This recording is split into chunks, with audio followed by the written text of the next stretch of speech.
हमारे बीच 9 run 5 wickets against the school. exciting match is going on. यहाँ से match किसी भी तरफ मुड़ सकता है। अदनान आया बैटिंग के लिए।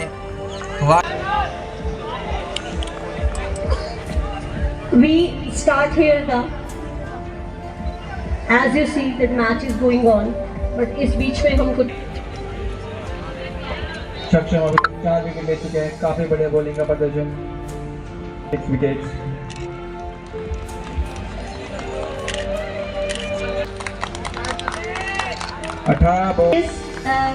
Twinkle, I request you.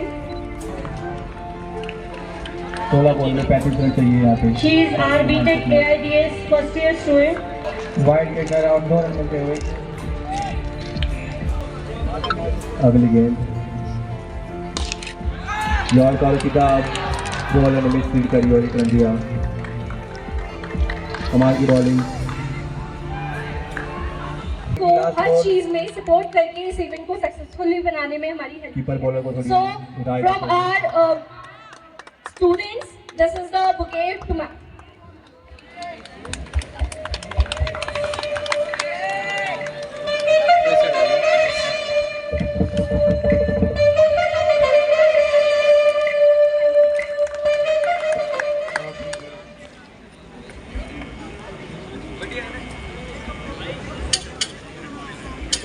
आज के इस खूबसूरत समारोह के मुख्य अतिथि मिस्टर नरेंद्र सिंह जी, जो यहाँ के चेयरपर्सन हैं, मंच पे उपस्थित सभी अतिथिगण व मेरी भाभी जी,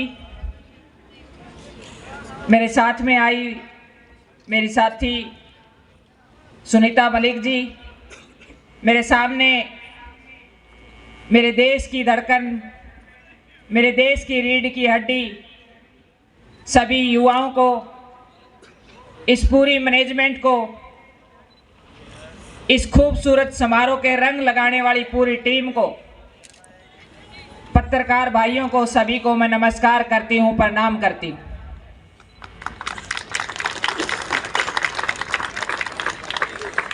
बड़ी खुशी होती है जब मैं बच्चों को किसी भी खेल में खेलते हुए देखती हूँ, क्योंकि जब भी बच्चा जन्म लेता है वो सबसे पहले अपने हाथ पांव खेल की तरफ चलाता है, जब वो किसी भी खेल में रुचि रखता हो। मैं गांव से संबंध रखती हूँ। आज से जब मैं 20 साल पहले की बात करूं, और आप तो एनसीआर के इलाके के नज़दीक है, मेरा होम डिस्ट्रिक्ट हिसार पड़ता है और मेरा गांव हिसार के भी परले कोने में जाकर के पड़ता है, जहां पर सुविधाओं का बहुत अभाव रहा। लेकिन मुझे एक बात की बहुत बड़ी खुशी है, जब बच्चा खेलना चाहता है तो अपने तरीके के गेम ढूंढ लेता है, चाहे वो गुल्ली डंडा हो, चाहे वो फिट्टो मारनी हो, चाहे वो बीजो मंतर हो, अपने हिसाब से वो गेम चुन लेता है। खेलों का हमारे जीवन में बहुत बड़ा महत्व है। मैं तो एक ही बात कहती हूँ कि बच्चों को हमें बचपन से उनको खेलने की आज़ादी जरूर दें, चाहे वो किसी भी खेल में खेले, क्योंकि उनकी रुचि, ज़्यादातर बच्चों की मैंने रुचि देखी है वो स्पोर्ट्स में सबसे ज़्यादा होती है। और उसके साथ जो प्रदेश को, जो राष्ट्र को सबसे बड़ा फायदा होता है। आज की किताबों में तो चेयरमैन साहब पता नहीं आता है नहीं आता है, लेकिन पहले हमारे पास एक बुक आती थी, अच्छा साथी, या कोई भी किताब आती थी, उसके ऊपर लिखा होता था पहला सुख निरोगी काया। और मैंने फील भी किया है ये जीवन में, आपके पास चाहे कितनी बड़ी प्रॉपर्टी हो, आपके पास चाहे कितनी बड़ी गाड़ियां हो, आपके पास चाहे कितनी सुख सुविधा हो, यदि आपके पास अच्छा स्वास्थ्य नहीं है तो आप उनका आनंद नहीं ले पाएंगे, उनका लाभ नहीं उठा पाएंगे। तो उसके लिए हमारा खेलना बहुत जरूरी है।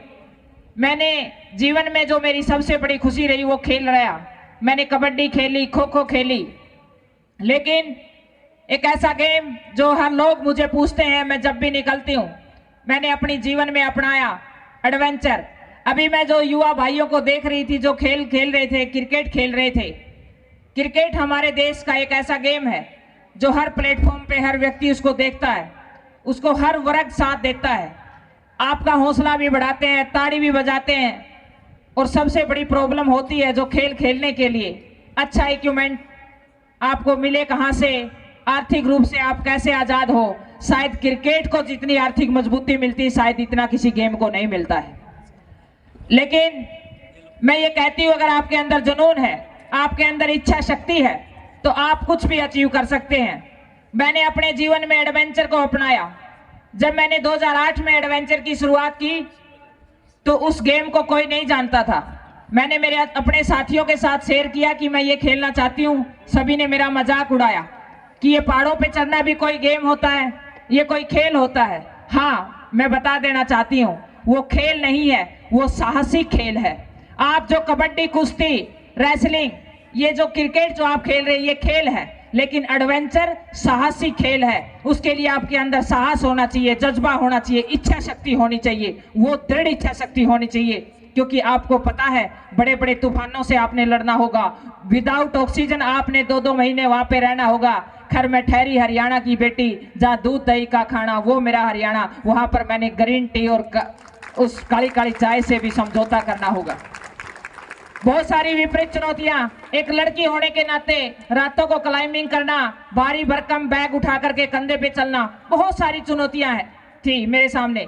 लेकिन मैं एक बात कहना चाहती हूँ, जितने भी युवा साथी मेरे सामने खड़े हैं, मैं अपनी स्टोरी के माध्यम से आपको एक बात समझा देना चाहती हूँ कि यदि आदमी की दृढ़ इच्छा शक्ति हो, कुछ करने का जज्बा हो, अगर वो जो ठान ले और उस लक्ष्य के पीछे अगर अपनी पूरी ऊर्जा और एनर्जी को लगा दे, मैं दावे के साथ कहती हूं कि कोई भी दुनिया की ताकत आपकी उस कामयाबी को नहीं रोक सकती है।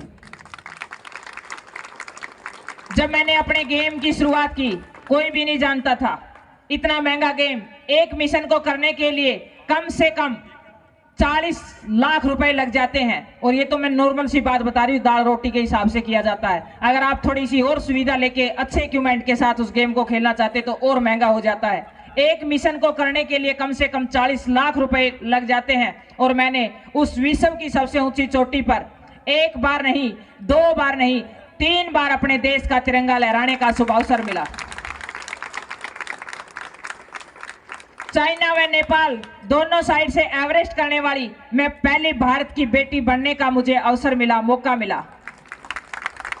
उसके साथ साथ मेरे गेम का जैसे जैसे मुझे जानकारी चलती गई, जानकारी होती गई, मेरे गुरुजी ने मुझे बताया कि 7 महाद्वीप हैं, उनके सबसे ऊंचे शिखर हैं अंटार्कटिका का माउंट विल्सन, अलास्का, उत्तरी अमेरिका का अलास्का का देनाली, दक्षिण अमेरिका का अकांकागुआ। इसी तरीके से 7 महाद्वीप है। यदि आप उनको क्लाइंब करेंगी तो आप भारत की वो बेटी बनने का सौभाग्य प्राप्त होगा कि 7 महाद्वीपों को क्लाइंब करने वाली वो बेटी बनने का आपको अवसर मिलेगा।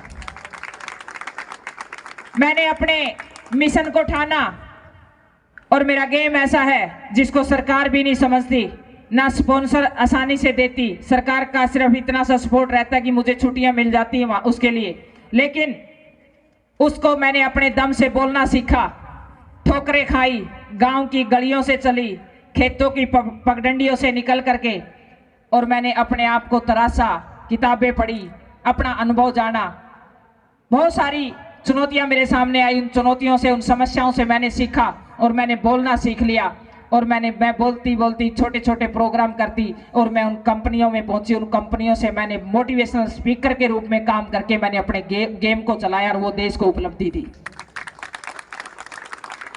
ये नहीं देखा कि सरकार सपोर्ट कर रही है या नहीं कर रही है, लोग मेरे इस गेम को समझ रहे नहीं समझ रहे हैं। ये देखा कि ये गेम मुझे समझ में आ रहा है और मुझे इसमें खुशी मिल रही है। उस विपरीत हालात में, विपरीत चुनौतियों को पार करते हुए मैंने उस गेम को, अपने देश को उपलब्धि देने का काम किया। उसके साथ साथ फिलहाल में हमारे विश्व में 14 चोटियां हैं जो 8000 से ऊपर हैं। उन में से मैंने 5 क्लाइंब कर लिए हैं, बाकी अभी बाकी हैं। तो ऐसे मिशन के ऊपर मैं निकली हुई हूँ और साथ में थोड़ा सा मेरा सोशल जुड़ाव है। मैं अभी सर से बहुत सारी बातें कर रही थी क्योंकि मेरी जो जिंदगी है, एडवेंचर तो मेरी लाइफ में है ही, लेकिन साथ साथ में मेरी ज़िंदगी इतनी आसान नहीं रही है। मैं 12 साल की उम्र की तब थी, तब मेरे पिता इस दुनिया से चले गए। मैं किसान फैमिली से आती हूँ, बिल्कुल नॉर्मल किसान फैमिली से। आज जो आप बच्चों के पास सुविधाएं, वो सुविधाएं मेरे पास नहीं थी। मैं घर से निकलती थी तो मेरे पास 3 रुपए ऑटो के नहीं थे कि मैं अपने किराया ऑटो का दे पाऊं, अपने स्कूल तक पहुंच पाऊं। और जब मेरी माँ जुटा करके, एक विधवा माँ, वो मेरे को जुटा करके वो 3 रुपए दे देती थी, तो मैं ये सोचती थी कि मैं ये बचा के लेकर के आऊं, और अपनी माँ के चेहरे पे मैं वो खुशी देखना चाहती थी। मैं बताती थी कि मैंने आज ये 3 रुपए बचाए हैं। वहां से मैंने अपने जीवन का सफर शुरू किया। पूरे सारी फैमिली में सबसे, बहन भाइयों में सबसे बड़ी मैं, पिता का दुनिया से चला जाना, विधवा माँ, पूरी जिम्मेवारियां मेरे कंधों पर, लेकिन मैंने कभी हार नहीं मानी। 12 साल की उम्र में मैंने सारी जिम्मेवारियां अपने कंधों पे लेकर के मैंने खेत में हल भी चलाया, मैंने पशुपालन भी किया, मैंने हर घर का जो काम है, चाहे वो घर का चूल्हे चौके से लेकर के, चाहे वो खेत तक की बात हो, चाहे वो गांव की किसी भी उसमें हिस्सा लेने की बात हो, हर चीज को मैंने ये समझ लिया कि मैं लड़की ना लड़का, मैं एक इंसान हूं, और एक इंसान का दायित्व बनता है कि जब भी विपरीत परिस्थितियां आ जाए तो उसको अपनी जिम्मेवारी के साथ संभालना। मैंने उन सब जिम्मेवारियों को लेते हुए मैं आगे बढ़ी, अपने बहन भाइयों को भी पढ़ाया, अपनी माँ को भी संभाला, और मैंने अपनी कामयाबी, जो अपने सपने थे, मैंने उन सपनों को, मानती हूँ कि कुछ थोड़ा सा मेरे सपने स्लो जरूर हो गए, लेकिन मैंने इन सपनों को टूटने नहीं दिया, और मैंने सोचा कि मैं इन सपनों को वहां तक कैसे ले जा सकती हूँ। और मैं चली गई, गिरी, पड़ी, उठी, लेकिन मैं कभी निराश नहीं हुई, उदास नहीं हुई तो मैं तुरंत प्रभाव से उस में से निकलने का मैंने प्रयास किया। और आज मैं इस मुकाम पे हूं कि उन गांव की गलियों से लेकर के मैंने राष्ट्रपति भवन तक का सफर तय किया है। तेंजिंग नोर्गे नेशनल अवार्ड से 2019 में मेरे को भारत सरकार ने सम्मानित किया है। मायने ये नहीं रखता कि आपने किस परिवार में जन्म लिया, किन परिस्थितियों में जन्म लिया, आप किस जाति में जन्म लिया, किस धर्म में जन्म लिया, आज आपके हालात क्या है, कोई मायने नहीं रखता। आपके पास पैसा है या ना है, आपके पास एक टाइम की खाने की रोटी है या नहीं है, कोई मायने नहीं रखता। मायने ये रखता है कि आपका लक्ष्य क्या है, आपका टारगेट क्या है, और आप उसके पीछे कितना पागलपन है। बहुत सारे बच्चे मुझसे पूछ लेते हैं कि अनीता दीदी, इतनी ऊर्जा कहां से मिलती है, इतनी ताकत आपके अंदर कहां से आती है, आप सोशल भी इतना रहते हो, लोगों के बीच में भी इतना रहते हो, आप कोशिश भी ये करते हो कि मैं इस बच्चे की भी हेल्प कर दूं, आप पुलिस डिपार्टमेंट को भी संभालते हो, आप एडवेंचर भी खेलते हो, इतना टफ गेम है, उसके लिए स्पॉन्सर भी जुटाने पड़ते हैं, आप इतने काम कैसे कर लेते हो, ये प्रेरणा आपको कहां से मिलती है? जब मैं चेयरमैन साहब जैसे व्यक्तियों को देखती हूँ कि वो इतनी मेहनत करते हैं, जब मैं किसी आम इंसान को जो अपनी प्रेस लगा करके, साफ सुथरी दुकान जचा करके, बड़ी नीयत से इतने अच्छे से कपड़े प्रेस कर रहा है, तो मुझे प्रेरणा वहां से भी मिलती है। जब कोई माँ अपने बच्चे को इतनी प्यार और दुलार से सिखा बुझा करके इतना बड़ा करती है, उसे बड़े मन से खिलाती है, तो मुझे प्रेरणा वहां से मिलती है। और सबसे बड़ी प्रेरणा, मैं किसान की बेटी हूं। एक किसान तूफानों से लड़ता है, आंधियों से लड़ता है, एक बीज बो करके आता है, बारिश का भी डर रहता है, तूफान का भी डर रहता है, पता नहीं कितनी आपदाएं झेलता है, उसके बावजूद भी वो पॉजिटिव रहता है, वो फिर दोबारा से फसल बोता है। मैं सबसे ज्यादा प्रेरणा एक किसान से लेती हूं। मेरे कहने का भाव यही है कि इंसान एक ऐसा प्राणी बनाया है जिसको सबसे अलग बनाया है। वो इसलिए बनाया है कि वो हर चुनौतियों से लड़े, हर विपदाओं से लड़े, हर समस्याओं का समाधान निकाले और वो अपने रास्ते खोजे। जितने भी युवा साथी हैं, आज मैं जो देख रही हूँ ग्राउंड लेवल पे, जब मैं गांव-गांव जाती हूँ या स्कूल कॉलेज में आज मुझे मोटिवेशनल स्पीकर जाना होता है, तो आज का जो युवा है वो नशे की तरफ बहुत ज्यादा फंसा हुआ है। अगर थोड़ी सी टेंशन आई तो उस टेंशन को भूलना चाहता है, उसका समाधान नहीं निकालना चाहता है। मैं ये कहती हूँ कि धन्यवाद देना चाहिए परमात्मा को कि जिस दिन भी आपके सामने समस्या आए तो नहीं सोच लेना कि आज आप जिंदा है। जिंदा इंसानों के सामने समस्या आती है, मरने के बाद कोई समस्या नहीं आती। कभी भी मायूस मत होना। मैं कई बार अखबार में पढ़ती हूँ कि एक बच्चे ने डॉक्टर की पढ़ाई कर रहा था, उसको मन के मुताबिक रिजल्ट नहीं मिले तो उसने सुसाइड कर लिया। उसको मन के मुताबिक वो परिणाम नहीं आया तो उसने ये कर लिया या उस दिशा में चला गया या नशा करने लग गया है। वो योद्धा नहीं है। योद्धा कभी हारता नहीं है, वो नए रास्ते खोजता है। योद्धा बनिए, लड़िए, सीखिए। और यदि आपको मन के मुताबिक अगर परिणाम नहीं मिल रहे हैं तो आप कोई दूसरे फील्ड का प्रयास कीजिए। बहुत अवसर है, जब अवसर ढूंढने लगेंगे तो आपको अवसर ही अवसर मिलेंगे। मेरे को बहुत सारे बोल देते हैं यूथ कि आपने इतनी अचीवमेंट दी है, उसके मुताबिक आपको वो परिणाम नहीं मिले हैं। लेकिन मैं एक बात कहती हूँ, धैर्य रखिए। क्या पता परमात्मा APJ अब्दुल कलाम को अगर पायलट बन जाते तो वो देश के राष्ट्रपति नहीं बनते, शायद वो चीज उनको नहीं मिलती। पता नहीं भाग्य में क्या लिखा हो, परमात्मा आपको पता नहीं किस दिशा में लेके जाना चाहता हो, आपको कितना बड़ा बनाना चाहता हो। और हम मंदिर में जाकर के थोड़ा सा मांग ले। मैं कभी परमात्मा से कुछ भी चीज नहीं मांगती, मैं एक ही बात मांगती हूँ परमात्मा से, ए परमात्मा मुझे अच्छा स्वास्थ्य देना, मेहनत करने का जज्बा देना और जीवन में मेरे वो चुनौतियां देना ताकि मैं उन चुनौतियों से समाधान निकालना सीख जाऊं और उन समाधानों से ताकि मैं आने वाले मेरे युवा भाइयों को वो रास्ते बता पाऊं कि ये रास्ता वहां जाएगा, आप इस रास्ते से जाइए। आप इतने खूबसूरत प्रांगण में पढ़ रहे हैं, मेरे जीवन में ये प्रांगण नहीं रहे हैं। मैं सरकारी स्कूल में पढ़ी हूं।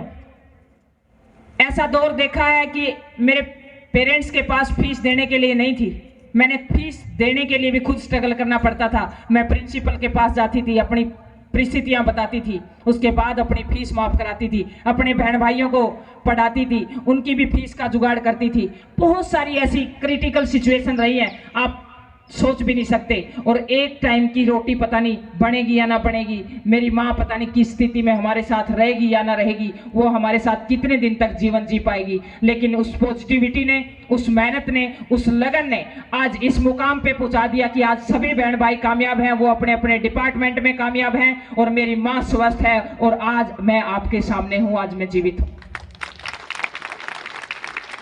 मेरा जो गेम है वो बहुत ही विपरीत है। फ्रोस्टबाइट हो जाता है, डेथ हो जाती है। 2015 का भूकंप आपने सुना होगा, चाइना साइड से जब मैं क्लाइंब कर रही थी 2015 में, नेपाल में बहुत बड़ी त्रासदी हुई थी, भूकंप आया था। बहुत सारे लोग उसमें परमात्मा की भेंट चढ़ गए थे, बहुत सारी ऐसी सिचुएशन हुई, बहुत सारे साथियों के अंग कट गए थे। लेकिन मैं परमात्मा से दुआ करती हूँ, धन्यवाद करती हूँ परमात्मा का कि उन्होंने मुझे स्वस्थ रखा, मेरे हाथ पांव स्वस्थ रहे और मैं आज आपके सामने जीवित हूँ। क्योंकि एडवेंचर में यदि आदमी जीवित है और वो वापिस आ जाता है, उसका कोई अंग में कोई ठेस ना पहुंची हो, तो ये एडवेंचर की सबसे बड़ा अवार्ड है, सबसे बड़ा तोहफा है। क्योंकि इतने माइनस टेम्परेचर में जब मैंने अंटार्कटिका को क्लाइम किया, -66 डिग्री के अंदर क्लाइम किया था, तो उस टेम्परेचर के अंदर वहां रहना आसान काम नहीं है। लेकिन आपके अंदर अगर इच्छा शक्ति है और जज्बा और जुनून है तो आप कुछ भी कर सकते हैं। तो मैं जितने भी युवा साथी हैं, अभी जो दोनों साथी, जो दोनों टीम खेल रही थी, मायूस नहीं होना है। जिंदगी में हार और जीत, जब दो आदमी लड़ेंगे तो उसमें एक हारेगा एक जीतेगा।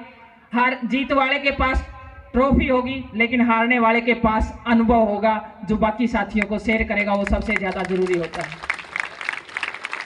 क्योंकि असफलता एक चुनौती है, स्वीकार करें। असफलता एक चुनौती है, स्वीकार करें। क्या कमी रह गई देखें और सुधार करें। ये दो लाइनें बहुत ही खूबसूरत किसी कवि ने लिखी हैं, बहुत ही खूबसूरत कविता है ये। नन्ही चींटी जब दाना लेकर चलती है, नन्ही चींटी जब दाना लेकर चलती है, चढ़ती दीवारों पर 100 बार फिसलती है, फिर भी उसकी मेहनत बेकार नहीं होती और कोशिश करने वालों की कभी हार नहीं होती। ये कभी मुझे पूरी याद होती थी, अभी तो ध्यान नहीं है, लेकिन ये कविता इतना जज्बा, इतना जोश और इतना जुनून पैदा करती है।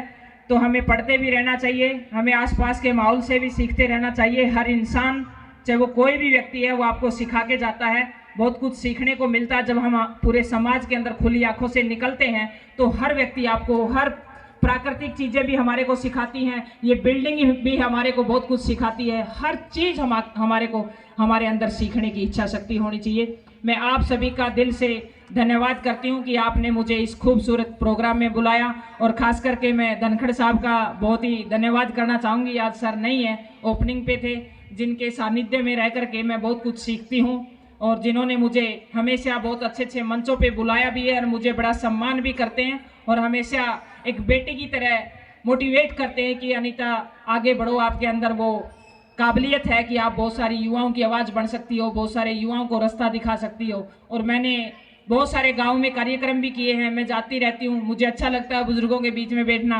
महिलाओं के बीच में रहना, उनकी समस्याओं को समझना, बच्चों के साथ बैठ करके बहुत सारी बातें करना, उनके बारे में समझना, बहुत सारी चीज़ें हैं जो मेरी समाज से जुड़ी हुई हैं। मैं आप सभी युवाओं से भी यही अपेक्षा करूंगी कि आप भी अपने समाज से जुड़िए, अपने दादा दादी के पास बैठिए, उनके पास अपना अनुभव है। जब मैं कहीं गांव में जाती हूँ तो दादा दादी से पूछती हूँ, तो जो दादा दादी के पास नहीं बैठता तो वो एक ही बात कहते हैं, परमात्मा मन ठा ले। तो नू समझिए कि पोता पोती उसके पास नहीं बैठ रहे हैं। अगर नू कहे बेटा मैं बहुत खुश हूँ, परमात्मा मेरे को और लंबी उम्र दे, तो नू सोच लिए उसका परिवार उसके पास बैठता है। बूढ़ा बूढ़ी को कुछ नहीं चाहिए, एक ही बात चाहिए कि उसको प्यार से बोल लो और प्यार से नमस्ते कर दो और पूछ लो कि मैं आ गया हूँ या मैं जा रहा हूँ। तो इन चीज़ों को जीवन में जरूर अपनाइए, सोशल जरूर बनिए। आप किसी भी प्लेटफॉर्म पे हो, चाहे आप कितने बड़े बिजनेसमैन हो, कितने बड़े अभिनेता हो, कितने बड़े स्पोर्ट्स पर्सन हो, आप अपनी जड़ों से बद दूर होइए। क्योंकि गांव, मेरा हिंदुस्तान गांव में बसता है और गांव में नहीं भारत है। मेरे हिंदुस्तान की जान गांव के अंदर है। हम सब शहरों में गांव से निकले हैं। तो मैं आप सभी युवाओं से कहूँगी, अपनी काबिलियत का आप कामयाब हो तो दो भाई जो गांव से आते हैं उनको भी कामयाब करें। क्योंकि हमारा देश मजबूत होगा तो हमारा राष्ट्र मजबूत होगा, तो हम सब मजबूत होंगे, हमारा विश्व में झंडा फहराएगा। तो मैं सभी का, जीना भाभी का, सभी का, पूरे स्टाफ का दिल से धन्यवाद करती हूँ कि आपने मुझे यहाँ बुला करके इतना सम्मान दिया। खासकर चेयरमैन साहब, जिनकी सोच से मैं मुखाबित हुई। बहुत ही खूबसूरत सोच, बहुत ही ग्राउंड लेवल पे हर बात को जानते हैं। मुझे बड़ा अच्छा लगा आपसे मिलके, आपसे बात करके, और मेरे साथ आज एक नया परिवार और जुड़ गया है। तो मैं भाभी जी का और सर का दिल से धन्यवाद करती हूँ कि मुझे इतना प्यार और स्नेह दिया। जय हिंद, जय भारत।